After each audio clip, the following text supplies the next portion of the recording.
would like to acknowledge my colleagues standing here with me today. Vadim Prishtaiko, the Minister of Foreign Affairs of Ukraine, Ann Linde, the Minister of Foreign Affairs of Sweden, Ides Zaman, the Minister of Foreign Affairs of Afghanistan, Andrew Morrison, UK Minister of State for International Development and the Middle East. I want to thank Foreign Secretary Rab for also attending today's meeting. I also want to recognize our friend Stef Blok, the Minister of Foreign Affairs of the Netherlands, who was with us also today. We stand before you on behalf of the victims of Ukrainian Airlines Flight 752 and want to offer our deepest condolences to their families and their loved ones. We are here to pursue closure, accountability, transparency, and justice for the victims. Ukrainian, Swedish, Afghan, British, Canadian, as well as Iranian, through a full, complete, and transparent international investigation. In the wake of such a horrific tragedy, there are many, many questions. Families want answers. All of the countries assembled here today want answers, and the international community want answers. The world is waiting for those answers, and we will not rest until we get them. In the wake of such a horrible tragedy, many questions are being asked. Les familles veulent des réponses. Families want answers. Tous les pays réunis ici All the aujourd'hui countries veulent gathered des here réponses. today want Et la answers, communauté internationale and the veut des international réponses. community wants Le answers monde as well. attend ces réponses. The world is waiting for Today, these answers. the members of the coordination group have drafted a framework for cooperation with Iran, which we will publish online later on today. The framework is centered on 5 key elements that will guide our engagement with the Iranian authorities to ensure, first, full and unhindered access for officials to and within Iran to provide consular services. Second, ensure that the victim identification process is conducted with dignity, transparency, and according to international standards, and that the wishes of the families regarding repatriation are respected in all cases. Third, ensure a thorough, independent, and transparent international investigation open to grieving nations, governed by the Convention on International Civil Aviation. Fourth, ensure Iran assumes full responsibility for the downing of Flight PS752 and recognizes its duties to the families of the victims, including compensation. Fifth, ensure accountability for those responsible through an independent criminal investigation, followed by transparent and impartial judicial proceedings which conform to international standards of due process and human rights. We have seen cooperation from Iran so far, but we continue to monitor on a daily basis and urge continued cooperation.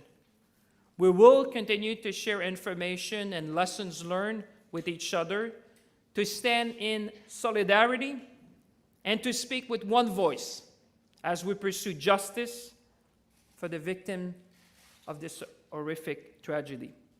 We will now be pleased to take your questions. So questions here at the microphone. First question, Paul Workman from CTV. Everyone else can form a line.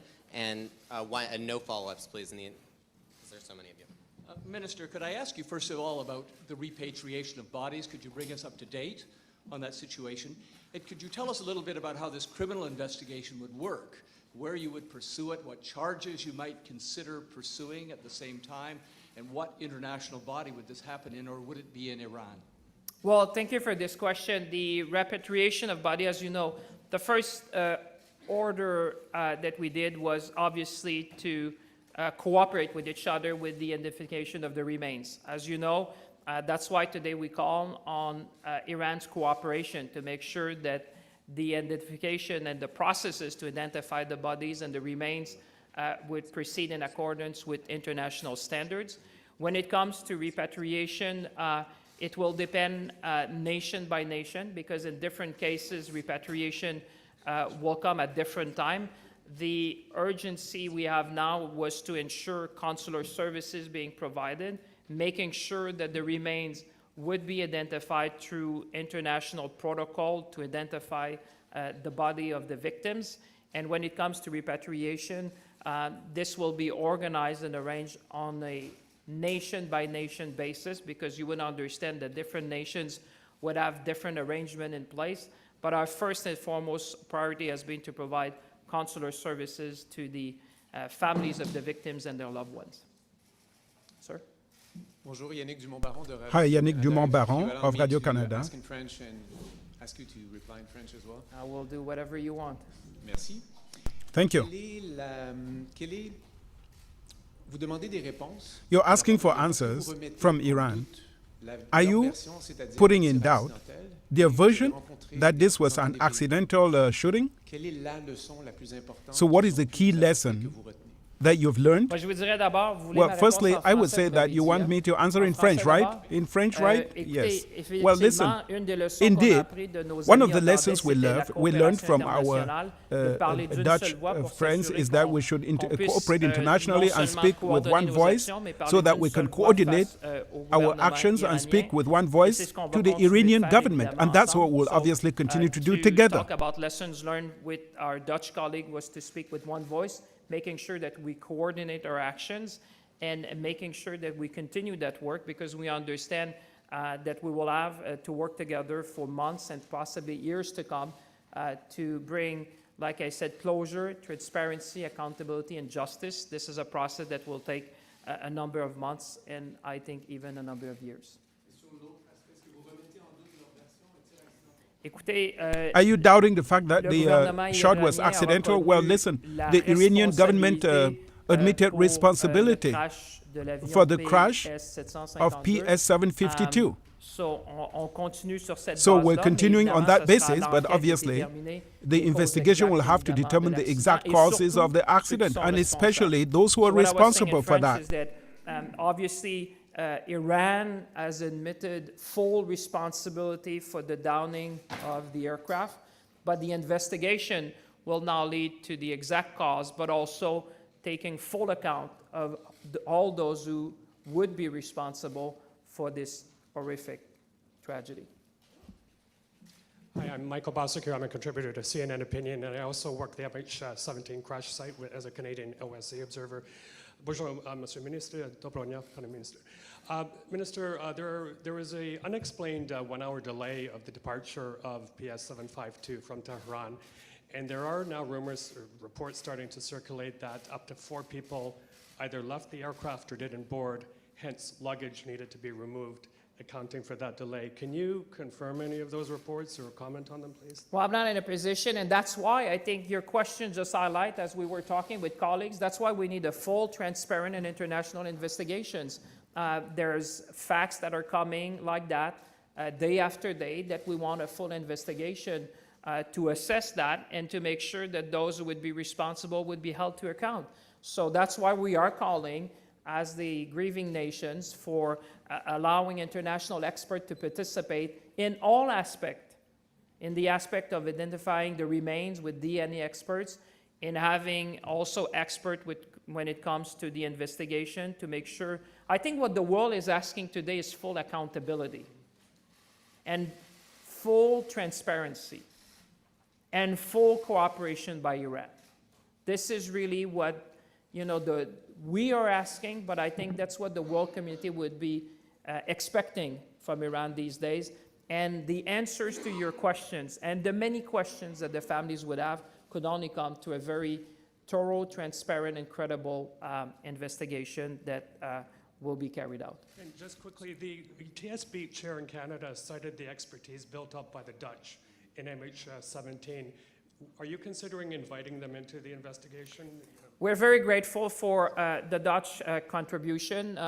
We have taken their lessons learned. Minister Bok, the Minister of Foreign Affairs of the Netherlands, was spending a good part of the day with us about lessons learned because tragically in MH17 there was some learning, and we certainly want to apply those lessons learned to work in cooperation.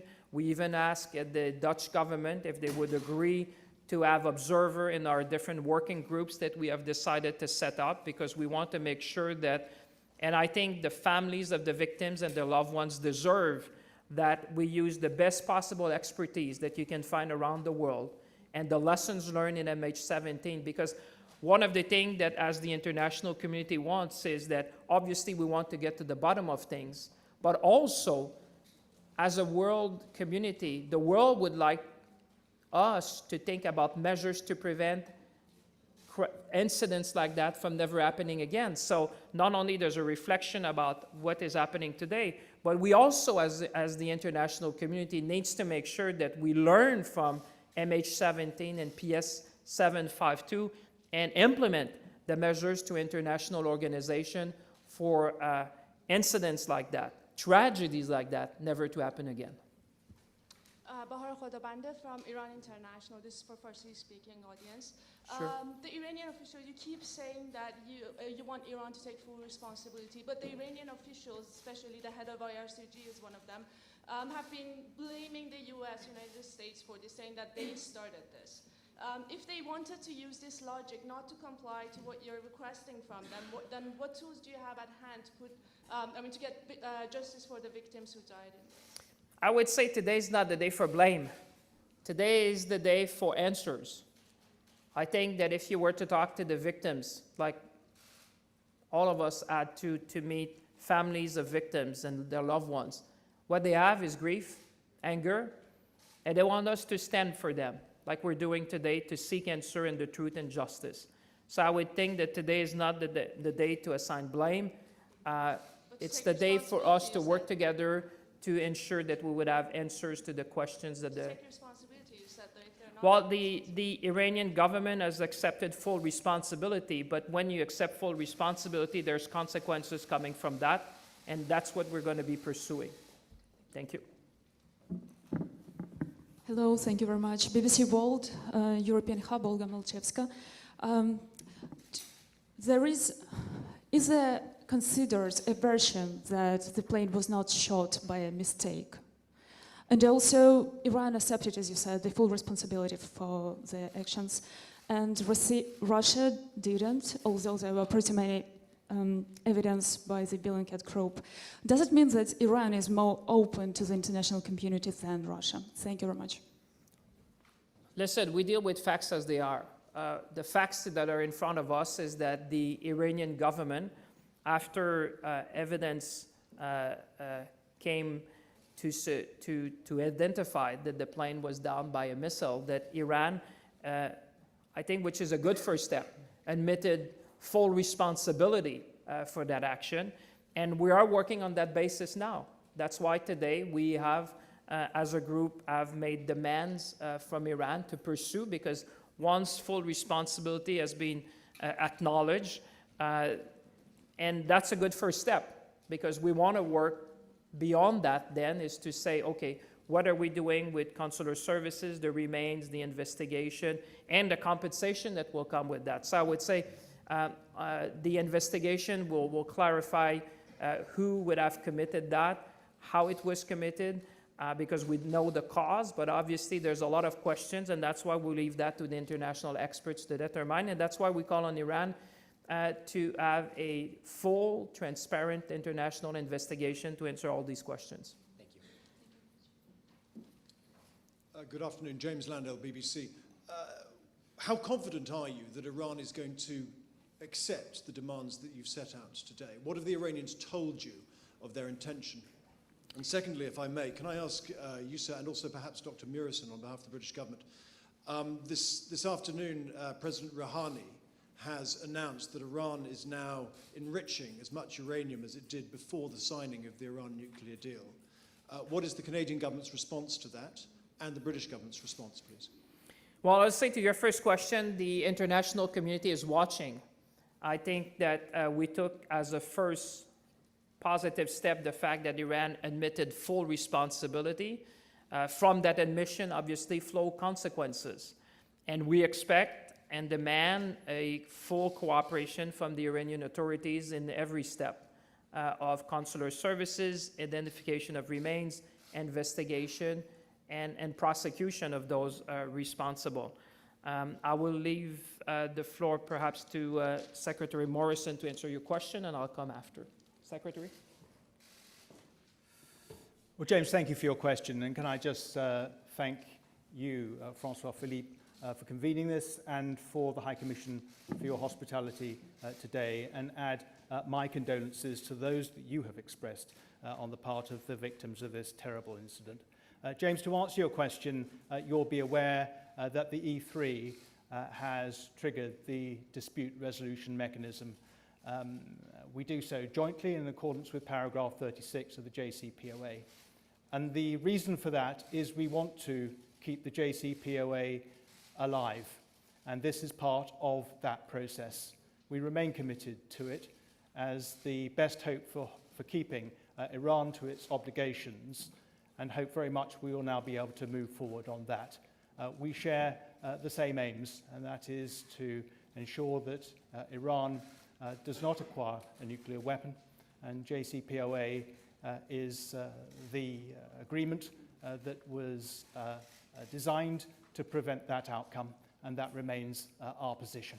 But if the Iranians are now enriching uranium, potentially at 20%, which means the breakout time for them producing a nuclear weapon is reduced rapidly, how concerned is your government by that? Well, that's why we need to resolve this dispute. You're right, James, to say that Iran has gone past its the fifth stage in this non-compliance. We want Iran to come back into JCPOA so that we can get back on track and give Iran what Iran wants, but ensure that we remove a threat that faces us all, and that's why the E3 jointly has taken that action.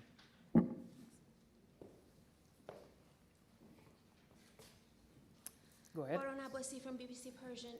When it comes to compensation, do you have an estimate of the amount of the compensation that you're hoping to receive? And with Iran being under sanctions, how are you planning to secure that compensation? And regarding the criminal investigation, are you trusting the Iranian government to carry out an independent investigation? And if not, are you planning to take the case to the Canadian courts or the International Court of Justice? Well, first of all, on compensation, like I said, compensation flows directly from the full admission of responsibility by the Iranian government. So we would expect them to obviously undertake discussion with obviously the grieving nations with respect to compensation for the families of the victims and their loved ones in accordance with international law. To your second point, I think that's why we want international experts being part of the investigation, because the only way that the international community will be able to judge Iran is that if the investigation is transparent, is full, and that people recognize that there was due process in that investigation, and it's done in accordance with international standards. That's why we have asked the government of Iran to include in all and every steps to have international experts to be part of the investigation, to make sure that the people, the international community, the grieving families and their loved ones will have the answers that they deserve, and full answers and full accountability. So the best way to do that is obviously, and all of the nations that are represented here today have offered to participate and to offer expertise and international experts to be part of the investigation. And we hope and we will demand that Iran includes them in their investigations. Last question. Margaret Evans for the Canadian Broadcasting Corporation.